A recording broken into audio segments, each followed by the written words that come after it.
Welcome to the RadioU podcast. Coming up, how the Girl Scouts are ripping us off. Also, the loneliest dog in the UK may also be the hardest dog in the UK to own. All that and more on the way next. Heard Sparkle talking about this on her show yesterday. By the way, she's coming up later today to recap the Love is Blind finale. But she was talking about how there's a pair of one-legged pants that has become very popular online. It's $440. And just to be clear, it's jeans that one leg is like regular jeans and the other leg is like a really short. And it's $440 and it's selling out because people can't get enough of it. Yeah, this is a wild look. I mean, it definitely tricks the eye when you look at it because it's like if they're standing to the one side, it's like, oh, they're wearing jeans. Mm-hmm. Standing to the other side, oh, they're wearing shorts. And then, you see them straight on. It's like, oh, okay, what's this? What's happening here? Definitely not a trend that I'm willing to jump on or try ever, but... and I also don't think I would ever want to buy a pair of jeans that are $440. That's a lot. That is a little out of my price range. Yeah. But what if I did come in here wearing these one-legged pants? I mean, I'd have to make fun of you in some way. Well, that's not very nice. I'd have to. We don't do that here. I feel like it's also something that is just like, you're doing it not because you actually want to. Mm-hmm. You're doing it because we're on a radio show and you're like... you think I would just be doing it to get attention? Yes. Even though you're the only one that can see me. Yeah, well... Unless people go I would to imagine RadioU Mornings on YouTube. And even then, you can't see my legs. Right. So I would imagine eventually Nene would get it up on socials. He would have to. And I hope the comments would be nice because there's nothing wrong with the one-legged pants. I can think of a lot of reasons why I think people would be excited about this. Okay. I understand why they're selling out. First and foremost is what's the best way to sleep? One leg under the covers, one leg out. Good point. Why not bring that feeling to the entire rest of the day? Yeah. So that's reason number one. Two, maybe you've got a tattoo on one leg, other leg no tattoo. You want to show off the tattoo, other leg to be warm. So another good reason. Or reason number three, for some reason, you're like one leg just really muscly, like, that when you get that leg looking just the way you want. Really? Just one? Yeah, you get the calf and the thigh, and it's just like all working together in concert. On the just one leg. Yeah, the other leg not where you need it to be. And so why, hopefully the pants... I don't know if you can you get them in right or left leg versions? I don't think you can. I was just thinking that too. I was like, I wonder if you can, like when you're buying a couch, it'd be like, do you want right facing or left facing when you get like, a chase on your couch or something? But I don't think that works with these. Also, I think it for only whatever covers, reason, they only cover your right leg. Yeah. You cannot get a left leg version. And for whatever reason, the only available sizes are extra small, small, and medium. And they're all sold out. Well... Can you imagine a large person wearing... You were telling me that I was mean. What? I just said, can you imagine it? Can you? Sure. There's plenty of people that wear large size jeans. Yeah. Why would they not make large? I don't know. I don't know if that would be... Do the French have something against large size jeans? I don't think it's that. I just think, it'd be more material. Or maybe that's how this all started.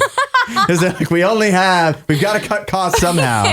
Inflation running rampant. How about we make jeans with only one pant and sell them for even more money? Yeah, I know high fashion has always been like criticized for not being size inclusive. So this just seems to be following with that track record.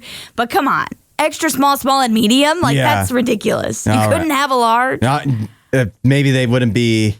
Yes, they should have a large. It should at least be an option. Yeah. As should a right covered leg version. Or whichever one they switch it around. Yeah. Today was the very first day of NFL free agency. Lots of players moving all around to new teams. Let's focus on the quarterback, Sally. Because that's what the names people know and that are some other big names, important. Chase Young and some other people. Yeah, there was a lot of movement. Yep. And a lot of players staying put, re-signing. But I think the quarterbacks is where it's at. Sure. That's what I say. And the big move, I think, would be Sam Darnold going to the Seahawks right after they traded Geno Smith over the weekend. And then we also had Justin Fields going to the Jets, which was widely speculated as well. And then in a trade, the Browns made perhaps the biggest move of them all by acquiring their possible quarterback of the future, Kenny Pickett from the Philadelphia Eagles. What sticks out to you, Allie? Well, I mean, we talked yesterday with some of the NFL news that the Seahawks seem to be interested in Sam Darnold, so that I guess made sense for them to go for that move. We also talked about how that might not be the right move for them, but that's what they wanted, clearly. Yeah. They liked something in Sam Darnold, and so they're moving forward with him. Justin Fields to the Jets. I hate it for him. I hate it. I mean, I just feel like in Chicago, he had a terrible system around him, couldn't succeed there. Mm-hmm. Same thing with, the Steelers. They just have a franchise that just doesn't want to do anything on offense. Mm-hmm. And then for the Jets, they're also so bad. And so it's just like, I just feel like no matter what situation Justin Fields ends up in, it's just not conducive for him. And so he's just not going to find success, which stinks. Kenny Pickett to the Browns, I don't hate it. I mean, I think we've seen some success from Kenny Pickett, but also other times not. And so I'll be interested to see how that plays out. Yeah, I mean, I'd say quarterback of the future, but that can't be it, right? Like he's not going to be their starter next season. No, I think they have the numbers. They have the number 2 pick in the draft. Mm-hmm. I think some might say they might be going for a quarterback. Mm-hmm. We'll see. I think that'd be the move, especially if Cam Ward is still there. I kind of alluded to this yesterday, and I don't mean that these moves aren't important, but it's just when these are not quarterbacks that can they might be able to get you to the playoffs, all of these guys. None of them are getting you to the Super Bowl, right? Like Sam Darnold, the best out of the 3, he's not going to get the Seahawks to a Super Bowl. And so at some point I just go, what's the point? Like why get rid of Geno Smith for Sam Darnold? Like they feel very similar, like not the worst quarterback. They can get you into the playoffs, but once you get to the playoffs, they're probably going to throw a dumb interception and you're going to lose the game. Yeah. Even if they have like Sam Darnold, he had his best case scenario last year, and that's still exactly what happened with him. So once you get past the first 15 quarterbacks, I feel like teams can try to convince themselves to get excited. Like, no, this guy, like we can really, if we just build around him right, we can really make it work. It's like, no, you can't. You need an MVP level quarterback. And unless you're taking a shot in the draft, there's only one of those available right now. Yeah, there's only so many players that can be on that caliber. Mm-hmm. And so not everyone is going to be able to get a quarterback like that. But you do want to put yourself and your team in a better situation to just compete. Mm-hmm. And I think in some situations, this helps these teams maybe compete better. Like I said, I don't know if the Fields to the Jets things helps at all. Yeah. I want him to succeed, but I just don't see it happening. I think it's fun for him. He gets another chance to be a starter, and that was possibly he can prove himself. He unlikely. A chip on his shoulder, I'm sure. Yeah. But I didn't think it was going to work for him anywhere. I don't think it'll definitely work with the Jets. If Aaron Rodgers can't make it work, Justin Fields certainly can't. I know following the news as of late has probably made a lot of people a little more nervous about flying than maybe they normally would be. And this isn't going to help. A flight from Chicago to Indiana was forced to turn around because imagine this, 300 passengers, 1 toilet. Oh my goodness. This is the situation that travelers found themselves in on a recent Air India flight departed from Chicago on its way to Delhi, India. It started when they departed, it had 12 toilets. Within 5 hours or so, 11 of the 12 toilets had been clogged. Oh, my. Oh. So you're down to 1, and this is, again, about 300 passengers.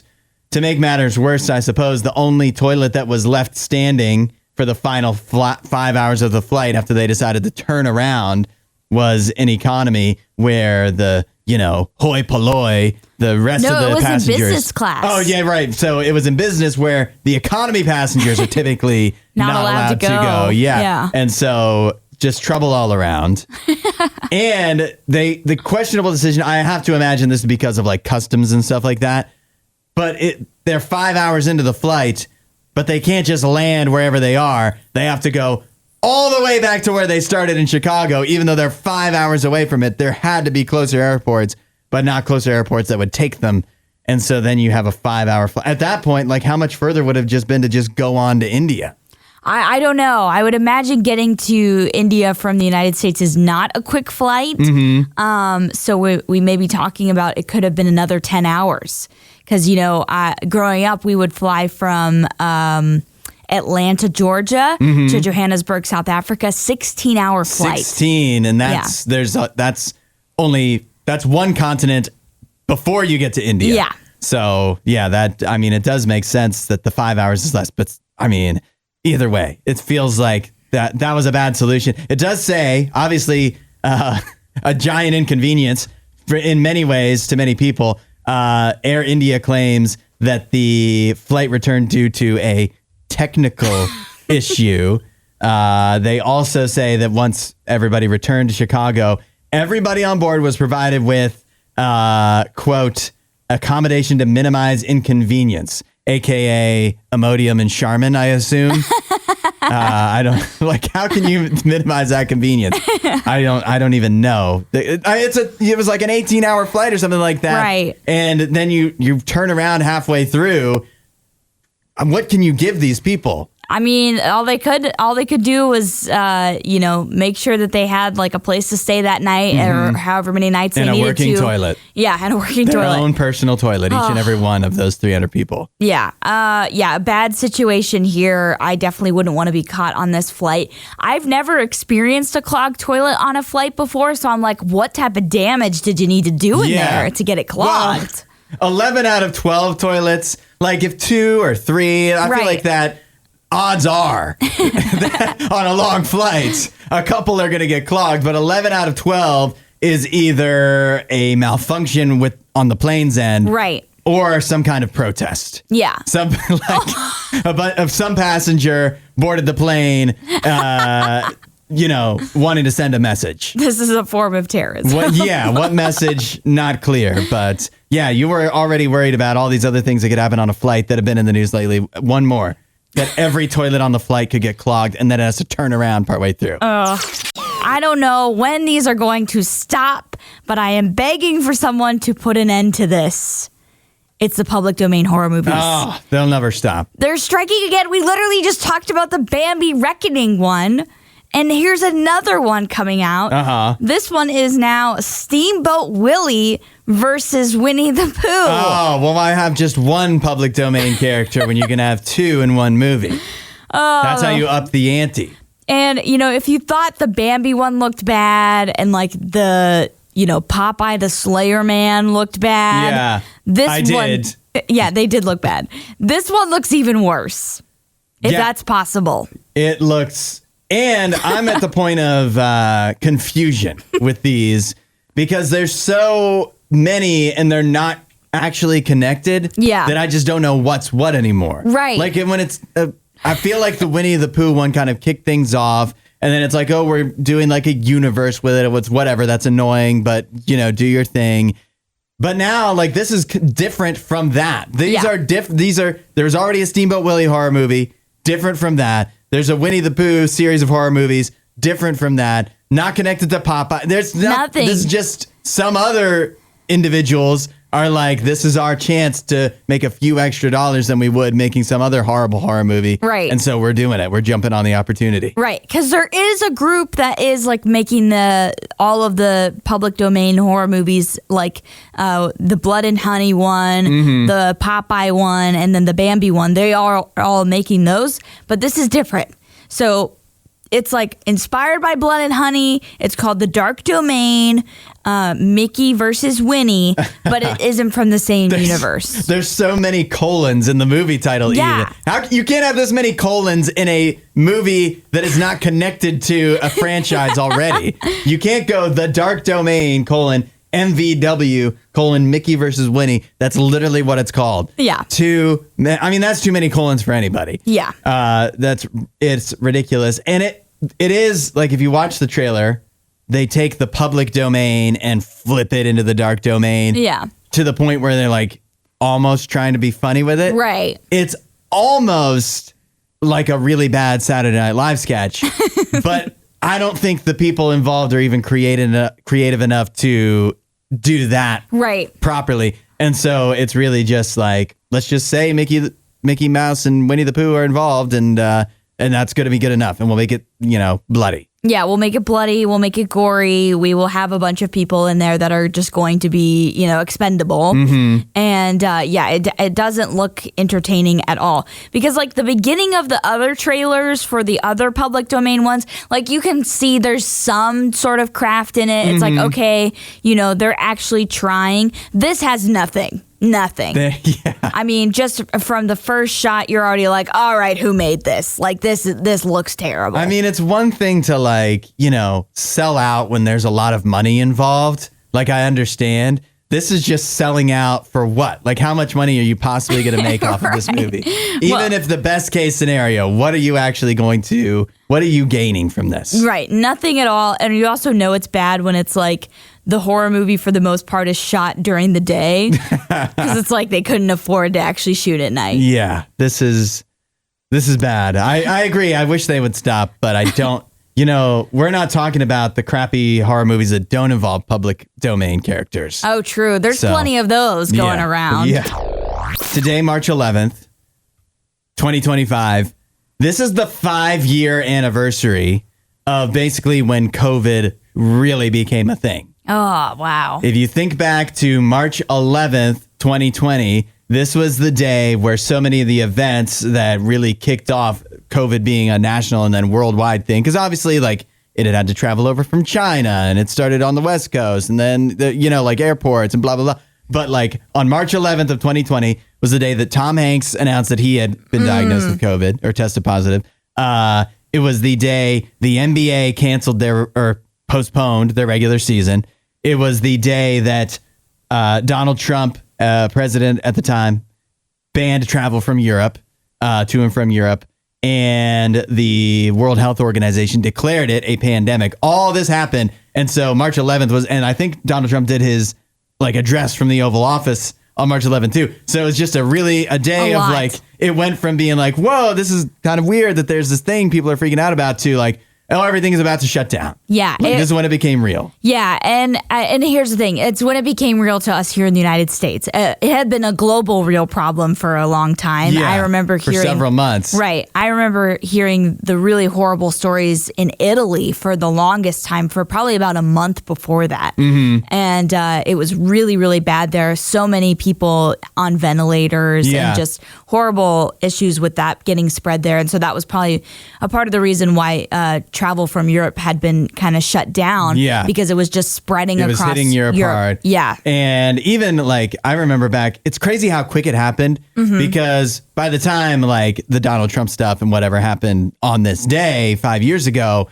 I was like, okay, I get I've been prepared. Yeah. But a month prior, I had been visiting family in Connecticut, and one of those family members and this is in February, was like, oh, guys, make sure you're wearing masks, especially at the airport. They were really they were already knowing. They were on top of it. Yeah. And we were like, psh, what are you talking about? Masks? Right. It sounded COVID? What is this? It sounded crazy to the rest of us. And a month down the line, all of a sudden, we're all ready to be shut down in our houses. I also send in your thoughts of what you remember from the time, because to me too, even I was ready to be, by the time, again, travel from Europe was banned, and then a couple days later, it's you can't leave your house.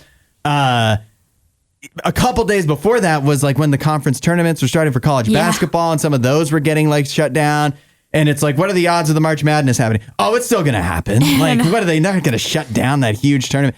And then sure enough, obviously, it did get shut down. So sad. Yeah. But also, I think back to it, and it felt to me, that we were stuck, everything was shut down. It felt at the time for so long, right? Yeah.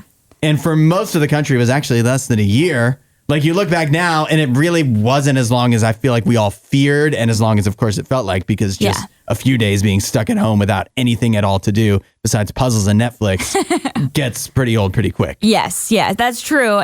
But yeah, I mean, it's crazy to think about this being 5 years since that happened. And, you know, like you said, it was different times for everybody when it hit, different times for everybody with different mandates that were put on their communities and schools and all that stuff. So it impacted everyone in different ways, and people opened up at different times. And so it's the stories and the memories and all of that stuff we'll be telling our families and our grandkids. Back in my day, this is what we went through. Children born now will not understand. They'll never know. And what's weird is I don't want them to know, in all honesty. Yeah. I don't want them to live through what we lived through. What's weird is at the time too, I feel like at least but I think a lot of people are like this.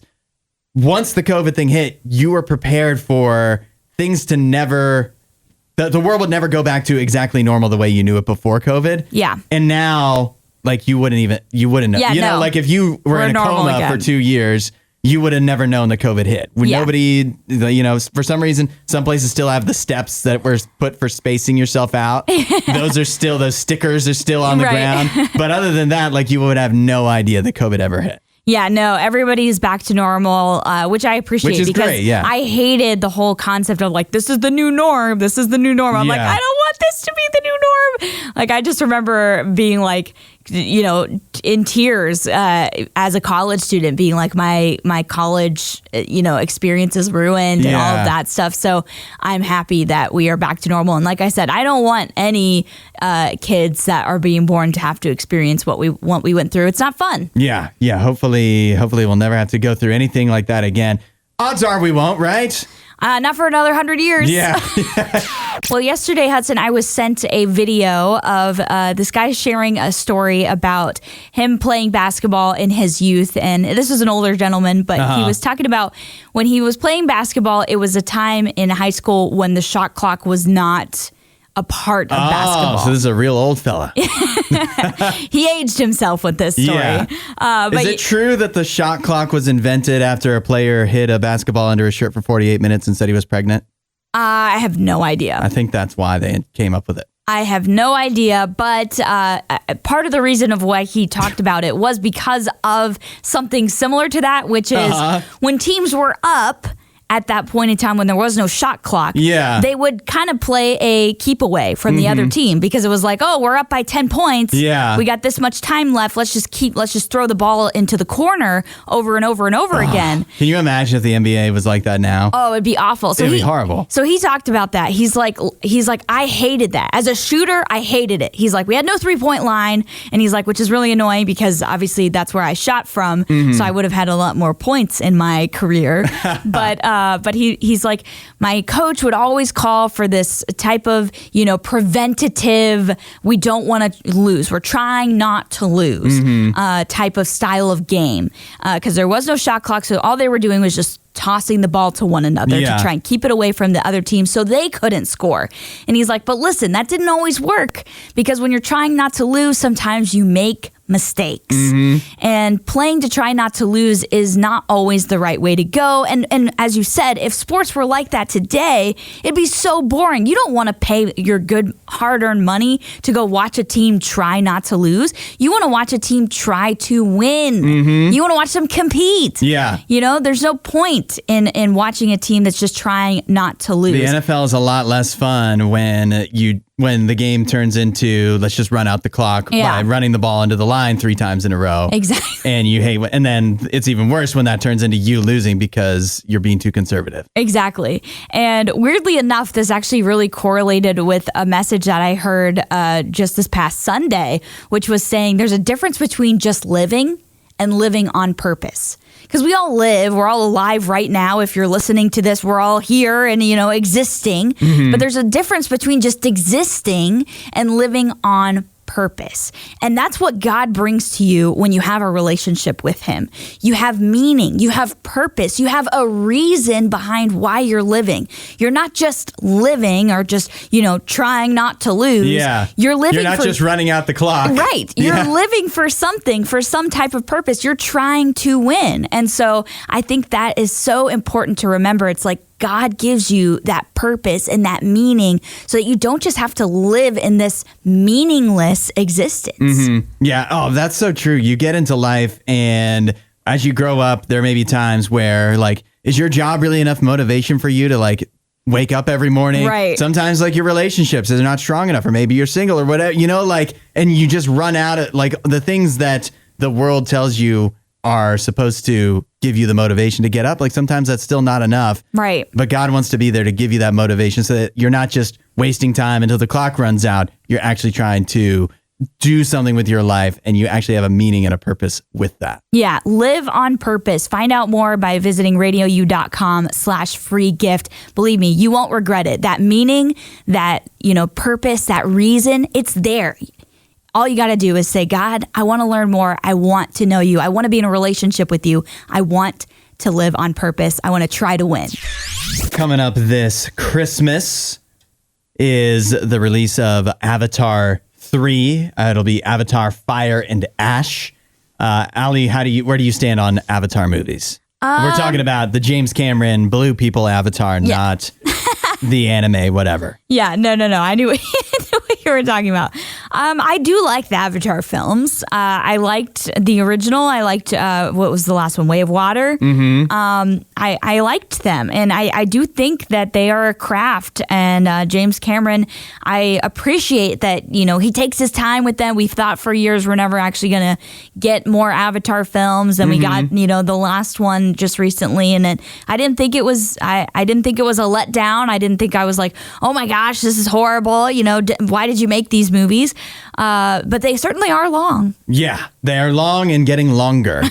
James Cameron, in a recent interview he did with Empire Magazine, said that the new Avatar movie Fire and Ash, when it releases on December 19th, will be the longest Avatar movie yet, even longer than The Way of Water, which was 3 hours and 12 minutes, which is really long for a movie. It's pretty long, and I feel like there was probably some moments that could have been cut out to make it shorter. I am Captain Make Movies Longer if it's worthwhile. There's a lot of long movies that are really good. I love The Irishman. I watched that numerous times. Oppenheimer. Oppenheimer's long. It's worthwhile. Obviously, Avengers, the Endgame, right, is like 3 hours long. I'm here for a long movie, but only if it's worthwhile and if it's good. Yeah. Why wouldn't I want more of a good thing?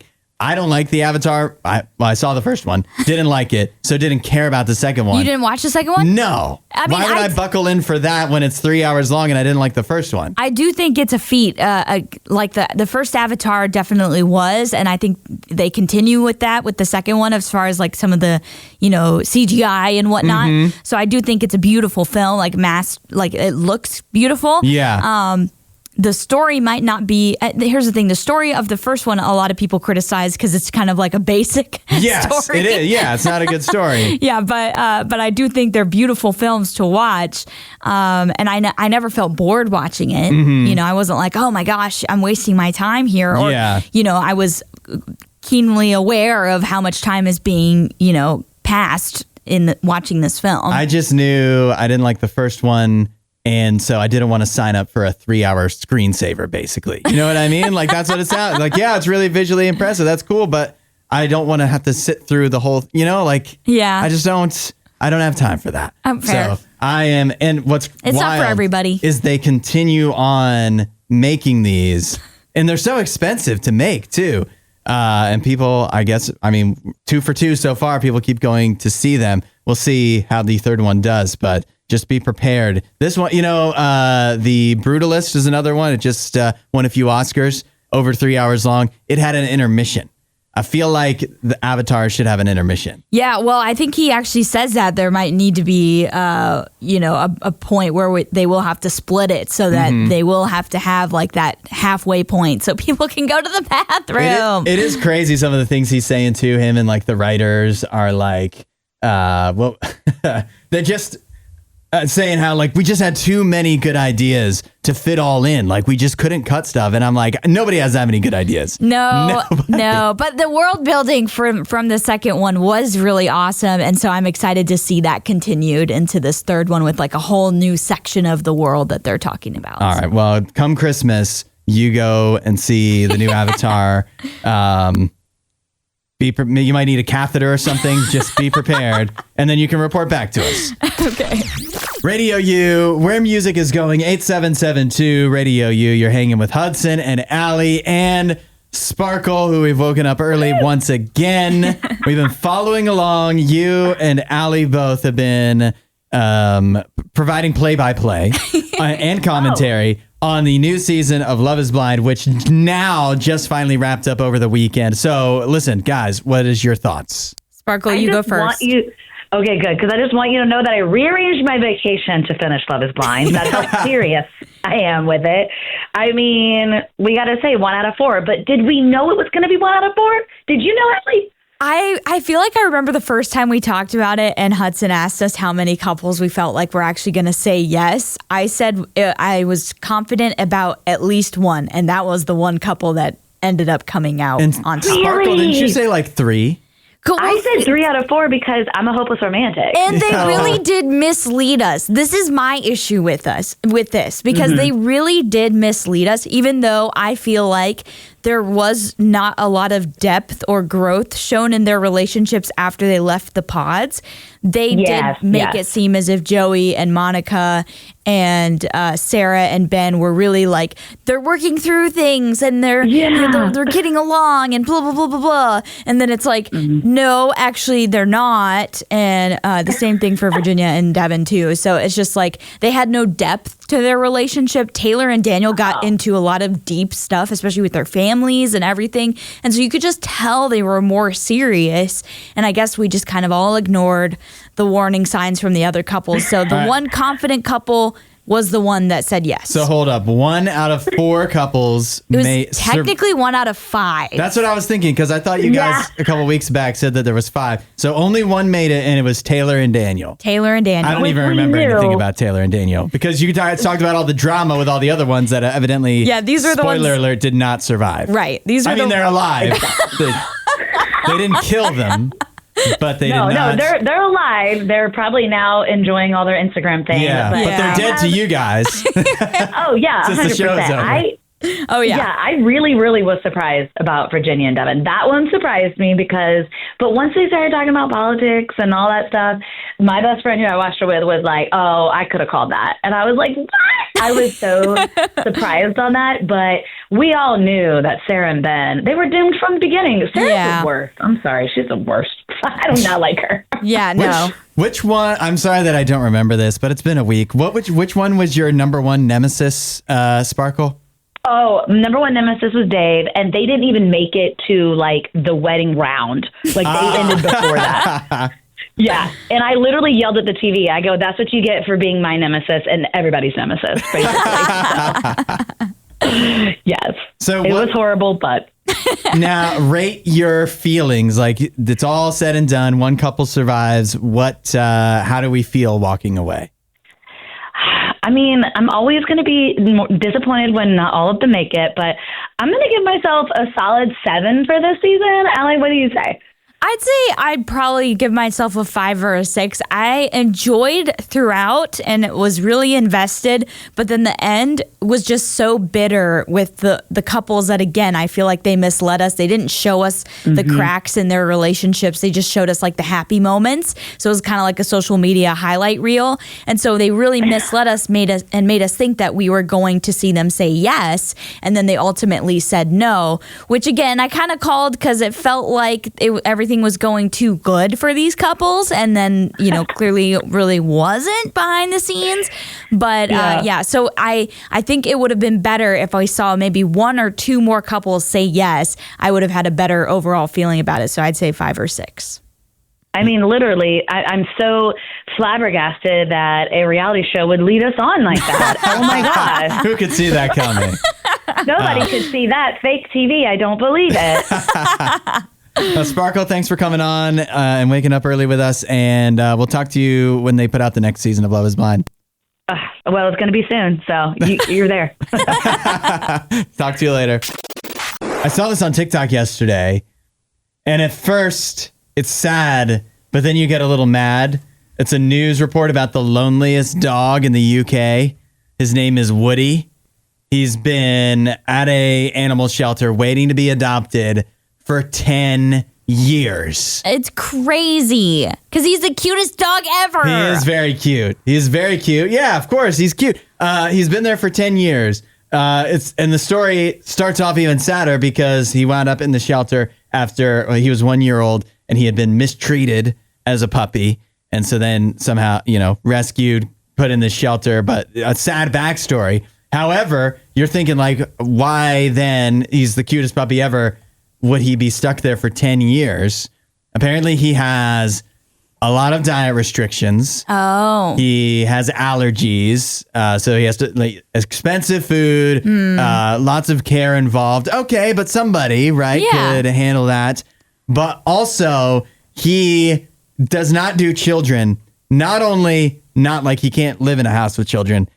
He can't even have children visitors in his home, according to this news report. Why? And I don't know. I guess he doesn't do well with kids. He seems like the most friendly dog ever in the video. Well, that's with an adult.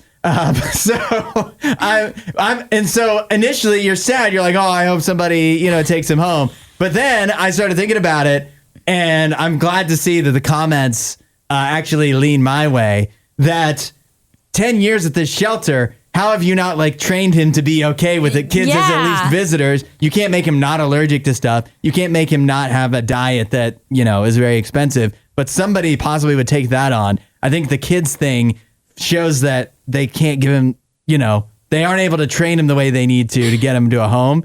And then everybody else is like, also for 10 years, you're just putting way too many restrictions on what home he can actually go to. Yep. At least give him a chance. This comment is killing me. It says, you can adopt him, but first you have to have no kids, no other pets, at home 24/7, a 100-foot high fence, a garden the size of a football pitch, not live near a road, and 1,000 pounds for the fee. Yeah, you need to be making 6 figures on top of all of that, if not 7, to take care of this thing. Wow. Yeah, they've made it way too difficult. It sounds like everybody in the comments seems to agree on that. But then I also thought about it because that's a really sad thing to think that, he's living there for 10 years. They're not letting him out, and he probably could go find a happy home if they didn't make it so difficult. But then I'm like, he's probably pretty happy there. I think why do we think he's having such a tough time? I know. I was going to say, actually, in the videos, he looks like he's doing just fine. Yeah.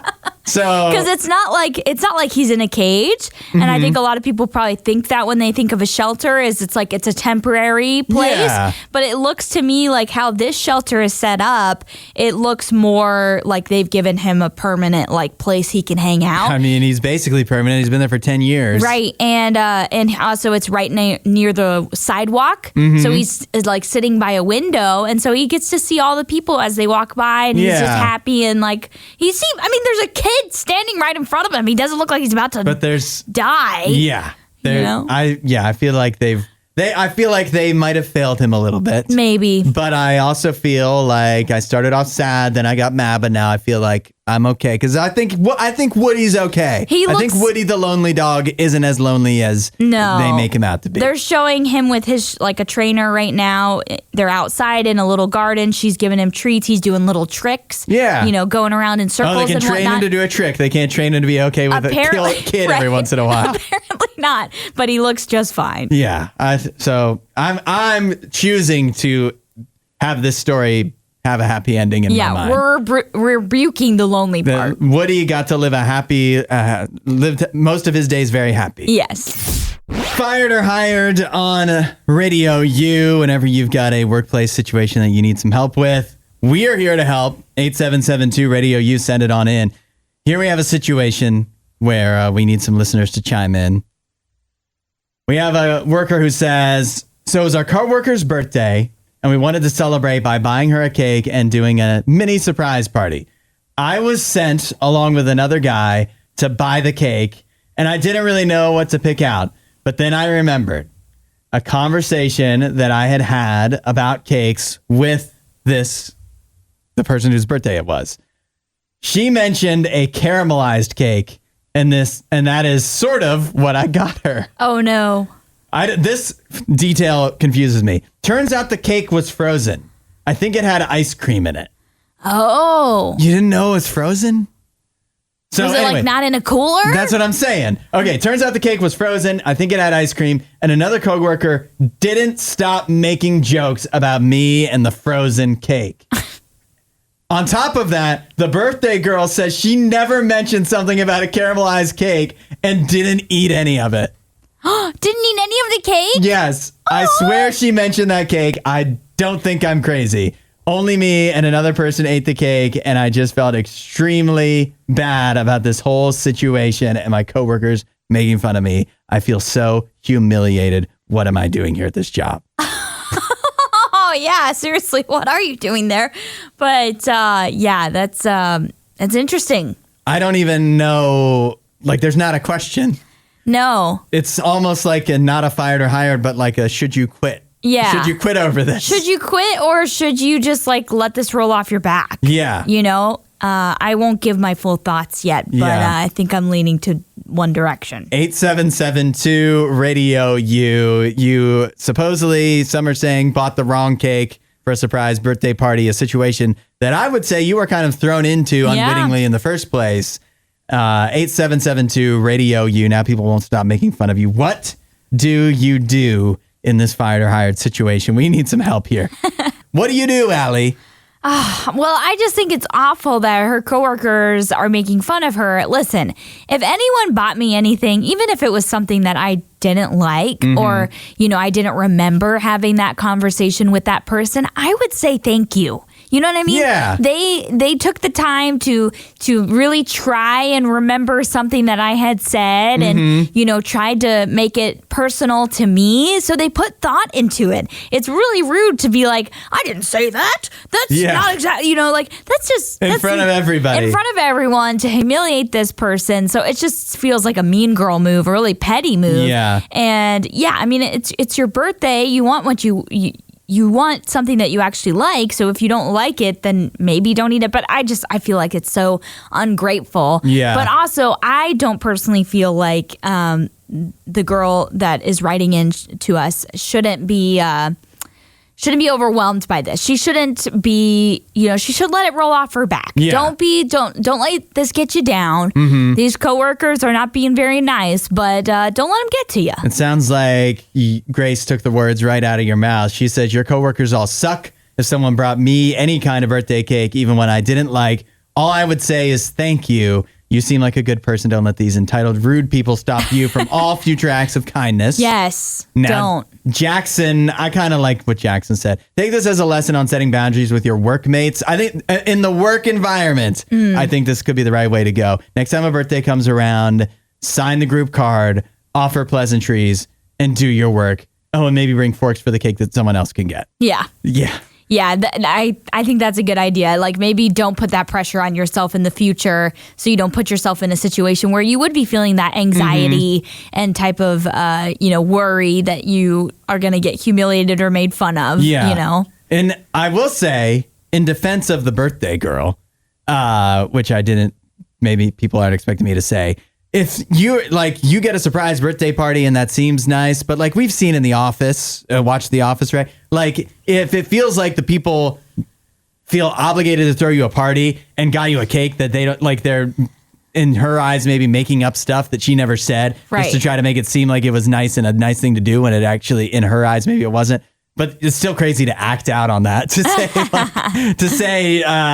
not say thank you and instead refuse to eat the cake. Yeah. You just silently be upset about that. So much of our work problems could be solved if we were just only silently upset about things. Right. And that's, I don't know if that exactly helps it, but I think there's plenty of studies on this.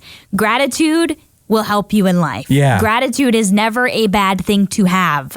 Gratitude will help your attitude. Oh, good. Yes, good. Yeah. I like it. That's our conclusion on this fire dive. Now, not too long ago, we had a really fun food fight here on RadioU Mornings where we tried the Shamrock Shake from McDonald's and the Thin Mint Frosty from Wendy's. Yeah. And you mentioned that Thin Mints was something that you really enjoy. Thin Mints are the best Girl Scout cookie, bar none. Well, I've got some sad news for you then. Okay. It sounds like the Girl Scouts are really skimping out on the Thin Mints. Oh, no. They're thinning them out. Yeah. They don't call them Thin Mints for nothing.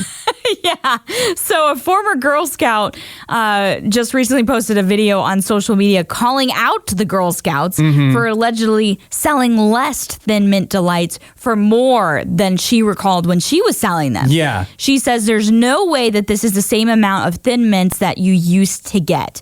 She says, I remember when I was a Girl Scout as a child, I used to sell a box of Thin Mints for $3.50 for 2 sleeves in the box. Yeah. Now, 2 sleeves are for $6, and this is all you get. Not only are the sleeves shorter, but the cookies themselves are also smaller. They're even thinner than they used to be. Yep. No. I mean, I can't say I'm surprised.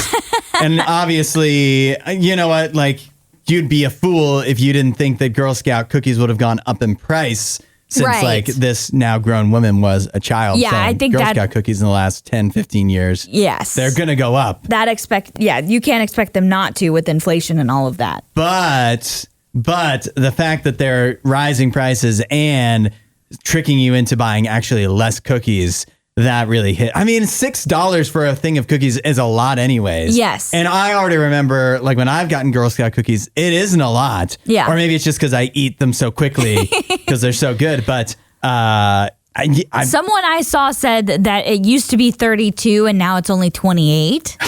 So it's like 14 on each side. Yeah. So I usually don't buy Girl Scout cookies, but I've tried, Thin Mints, all of those ones before. And so I think it just seems like you're really, there's no point or benefit into, buying these and thinking that you're going to get a bang for your buck. Yeah, you're absolutely not. You're just doing something good for those little gals that accosted you outside of Walmart. Those little gals. Yeah. I can't be too mad at the Girl Scouts though. Okay. They didn't originate this. It's all cookies. Yeah. What is now like a family pack of Oreos used to be just a pack of Oreos. Right. Everything is getting it's shrinkflation and inflation and whatever. So it's not their fault. No. They're just following the industry, which is just upsetting. But I do wish, I think it would ease the blow if the Girl Scouts would take my idea. I know maybe they don't want to listen because I'm a man, but I am a customer. Thick mints. Oh. What would be even better than a Thin Mint? A thick mint. Come on. Yeah, like double the size. Yeah, like a double stuff Oreo. Oh, yeah. But a double thickness Thin Mint. And you know how much that would be? Too much. $12. $12 for half as many cookies. Thanks for listening to The Hudson Show. Please don't forget to rate and review the podcast.